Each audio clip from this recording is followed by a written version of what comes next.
ఒక అవగాహనతో పవన్ కళ్యాణ్ పనిచేస్తున్నట్టుగా కనిపిస్తుంది. లోపల ఏం మాట్లాడాలి, బయట ఏం మాట్లాడాలనే స్పృహ ఉండాలి మీకని చెప్పాడు ఆయన.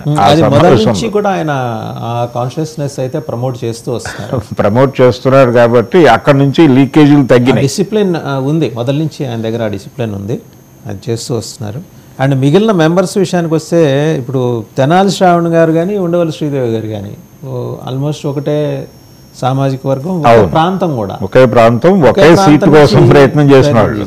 ఒకే ప్రాంతం నుంచి ఇద్దరికి రెండు వేరు వేరు చోట్ల అకామిడేట్ చేయడం అంటే మిగిలిన వాళ్ళ ప్రాబబిలిటీస్ని అది డిప్రైవ్ చేసినట్టు అవుతుంది కదా. అవును, అదేనండి. ఇది కూడా కన్సిడరేషన్లోకి తీసుకుంటారేమో. అంటే ఇప్పుడు ఉండవల్లి శ్రీదేవి గారికి అది కేటాయిస్తారా లేదా అనేది కూడా ఓ చర్చకి పెట్టాడు ఆయన.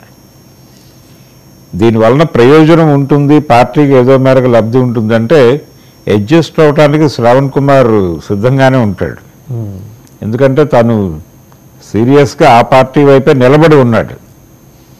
గతంలో ఆయనకి అంటే ఓటమి వచ్చినప్పుడు వెంటనే స్టాండ్ మార్చడం లాంటి కార్యక్రమాలు ఏం చేయలేదు. తను స్థిరంగా నిలబడి ఉన్నాడు. అలాగే దళిత సెక్షన్స్లో తెలుగుదేశం పార్టీకి సంబంధించినటువంటి అభిప్రాయాలు అంటే వ్యతిరేక అభిప్రాయాలు పోగు పడకుండా చూడటానికి ప్రతి చిన్న సమావేశానికి తను ఒక ప్రతినిధిగా హాజరై పిలిచినా పిలవకపోయినా అక్కడికి వెళ్ళి తెలుగుదేశం పార్టీ స్టాండ్ గురించి చెప్పే ప్రయత్నం చేశాడు ఆయన గత 5 ఏళ్ళు. ఆ కృషిని గౌరవించాలి.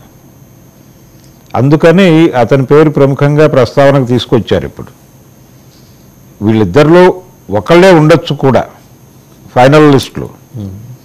కానీ అలా గనక చూసుకుంటే శ్రవణ్ కుమార్కే ఎక్కువ ఛాన్స్ ఉంది కంపారిటివ్గా.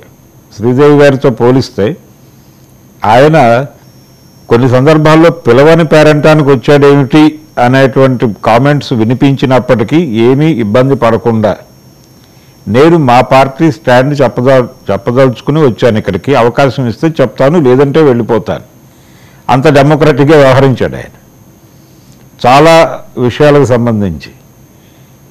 ఇది రికార్డ్ అవుతుంది, ఇది ఖచ్చితంగా పార్టీ రికార్డ్ చేసుకుంది కాబట్టి ఆయన పేరు బయటకు వచ్చింది. ఇప్పుడు వీళ్ళిద్దరిలో ఎవరో ఒకళ్ళు మాత్రమే ఉంటారు. ఎవరుంటారు అనే దగ్గర ఇతనికి అవకాశం ఉంది, శ్రవణ్ కుమార్కు ఉంది. తమ్మినేని సీతారాం గారి మేనల్లుడు ఆయన పూన రవికుమార్ గారు, అవును, శ్రీకాకుళం నుంచి. సో ఆయనకి ఒకరికి అవకాశం ఉంది. బోండా ఉమా గారు ఖచ్చితంగా ఇస్తారు, దాంట్లో ఇక సెకండ్ ఒపీనియన్ లేదు అనేది.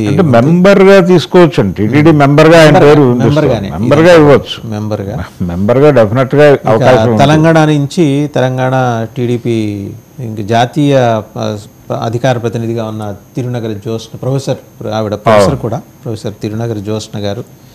సో ఆవిడతో పాటు అంటే 2-3 యాంగిల్స్ చూసారు ఇక్కడ. Telangana women and national spokes person చాలా టఫ్గా ఆవిడ నిలబడ్డారు. ఇన్నాళ్ళు కూడా గట్టిగా నిలబడి మాట్లాడగలిగారు పార్టీ క్రైసిస్ టైంలో. సో ఆమెకి అవకాశం ఇస్తే ఆ రకంగా మహిళా ఉమెన్ కోటా కూడా భర్తీ చేయొచ్చు. తెలంగాణ ఉమెన్ రెండు అంటే తెలంగాణ నుంచి ఎవరో ఒకళ్ళకి ఏపీలో గవర్నమెంట్ ఏర్పడింది అనేటువంటి ఒక సంతృప్తి వీళ్ళకు ఉండాలి.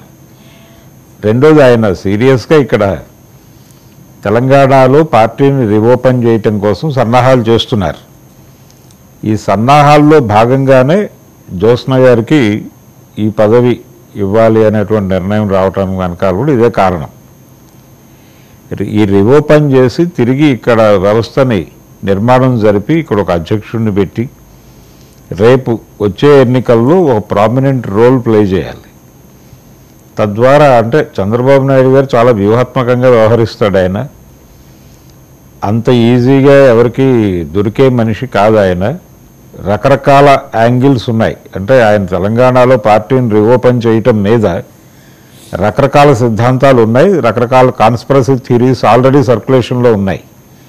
ఒకటి, భారతీయ జనతా పార్టీ కాంగ్రెస్ వ్యతిరేకంగా ఒక బలమైనటువంటి కూటమి కడితే ఆ కూటమిలో టీడీపీ కూడా భాగస్వామి, ఎలాగూ భాగస్వామిగా ఉంది, బీఆర్ఎస్ కూడా ఆ కూటమిలోకి వచ్చేస్తుంది అనేటువంటి అభిప్రాయం ఒకటైతే, చంద్రబాబు నాయుడు గారు వచ్చే ఎన్నికల ముందు భారతీయ జనతా పార్టీ నాయకత్వంతో మాట్లాడి అంటే అవతల పార్టీని ఒంటరిని చేయడానికి ఒక కూటమి సరిపోదు, 2 కూటములు ఉండాలి అని తన ఆంధ్ర అనుభవం.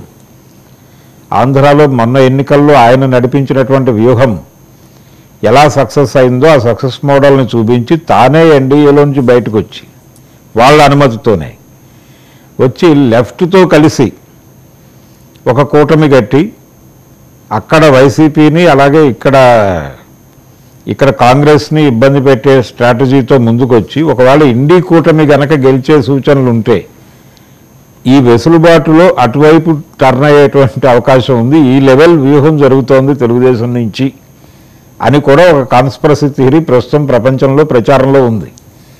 కాబట్టి ఆయన ఎటు నుంచి ఎటు వెళ్ళినా తెలంగాణ పార్టీని స్ట్రెంగ్థెన్ చేయటం అనేది ఆయన బుర్రలో గట్టిగా ఉంది. అందుకు ఈ ఒక పదవే కాదు ఇంకొక ఒకటి అంటే 2 గ్యారంటీగా తెలంగాణ కోటాలోకి వెళ్ళే ఛాన్స్ అయితే తెలుగుదేశం ఎమ్మెల్యేగా ఉన్న దివంగత సాయన్న గారికి అప్పట్లో టీటీడీ మెంబర్ ఇచ్చారు ఆయన. అవును, అంటే అకామిడేట్ చేయడానికి అవకాశం ఉన్నటువంటి ఏరియా టీటీడీ. అంటే ఈ 2 తెలుగు రాష్ట్రాలకి సమన్యాయం చేస్తున్నాం మేము అనేది ఆయన చెప్పుకోవాలి. ఆ చెప్పుకోవడానికి సంబంధించి అవకాశం ఉన్న ప్రతి చోట తెలంగాణకి ఇవ్వవలసినటువంటి ప్రాతినిధ్యం ఖచ్చితంగా ఇచ్చి తీరుతాడు ఆయన. అందుకని ఉంటుంది, ఇంకొక అవకాశం ఉంటుంది డెఫినెట్గా. ఈ ఒక్క పదవే కాదు, తెలంగాణకు సంబంధించిన తగిన ప్రాధాన్యత ఇవ్వాలి అనేటువంటి ఆలోచన తెలుగుదేశం పార్టీ నాయకత్వంలో చాలా స్పష్టంగా ఉంది. టీటీడీలో ఇవ్వచ్చు, అలాగే ఇంకా ఏవైనా కామన్ ఏరియాస్ ఉంటే ఆ కామన్ ఏరియాస్లో కాన్షియస్గా తెలుగుదేశం పార్టీకి సంబంధించి తెలంగాణ తెలుగుదేశం పార్టీ వాళ్ళకి అవకాశాలు అయితే డెఫినెట్గా కల్పిస్తాడు ఆయన. దానిలో వేరే ఆలోచనకి తావులేదు. ఇక అలాగే ఈ రాష్ట్ర ప్రభుత్వ అధికార ప్రతినిధిగా నలుగురు